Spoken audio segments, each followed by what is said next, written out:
David, a 1-1 draw with Widnes at home today. Are you pleased with the reaction of the team after a couple of disappointing defeats? Pleased with the performance. Before the game, we talked about just going back to basics, working harder, putting the ball into areas and earning the right to play. And I thought we did that really well. I thought we controlled the game. I thought for 88 minutes we looked good, we looked solid. We created a few things. We just need to kill teams off, and then it was that lapse of concentration. And as a management team, we definitely didn't give the instructions right in terms of the set piece when we brought Keough off, and then defensively we just didn't get in the right positions to deal with that. And it feels like a loss. It's hugely disappointing having been that good today. And David Dempsey said to me he didn't feel they should have got anything from the game. So it's a lot of positives to take, but it still stings a little bit. It changed your shape today to 4-4-2. What was the thinking behind that? Back to basics, simplify things, make sure we get balls into areas, get bodies round it. I think as a one, we sometimes get isolated. Being able to play Potts and Keough up front together, I thought I asked a few different questions. It's good to have different options, and we can look at that for Monday. We've got 3 or 4 formations we can use now, but that worked well with the personnel we had available.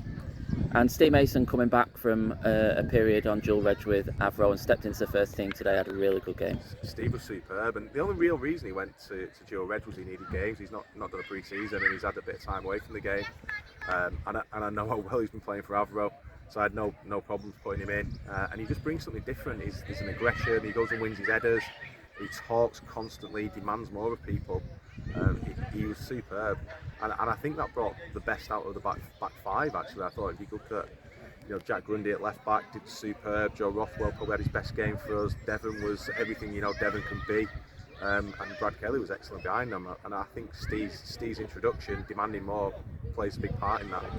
And just to touch on Joe Rothwell, like you said there, he had a really good game today. Do you think that coming off the back of a couple of difficult games against some really tricky wingers, possibly I think 3 of the best wingers in our league we've played against, that he's picked some lessons up from that? The reason for bringing him, I've said it time and time again, was just to try and give him some experience in this league, try and give him a flavour. I know he's a good footballer, I know he's experienced this a little bit when he was at Combe, but it really has made a difference. I think you can see he's getting stronger, his 1v1 defending is getting better and better.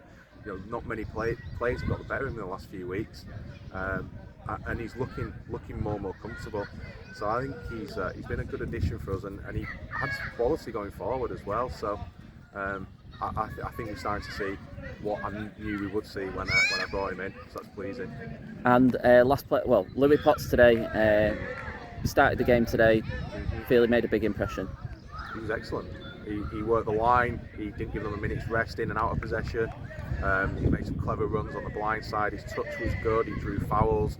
Everything you'd want of a 9. I thought him and Keough were a real handful because they can both play. They both got good movement. They're both big lads. They're good targets, and that allowed us to kind of get up the pitch. So yeah, it was a good full debut for him. And last of all, Andy Keough gets another goal again today. Just how good's he been this season? He's sort of reinvented himself a little bit, hasn't he? He's a very good finisher. His movement's good, his touch is good, he gets himself into the right areas, and then when we needed him to, he just dropped in and looks after the 4 for 10 or 15 minutes when they change shape. We've talked about him being a great leader, but he's an excellent footballer, and talking to Andy, it's at least another season left in him, so it's good that it's good that we'll have him back here next year, because he's a big part of this team. He's got lots to offer still. We move on, big game on Monday. We go to Glossop in a local derby. How do you prepare for that with just a day to spare? There's not much we can do. We'll get the video uploaded. We'll try and watch back bits of that. But actually, a lot of what we did was good. Not much will change in terms of what we demand from the team and the shape and the work rate. And the big thing is players just looking after themselves and preparing.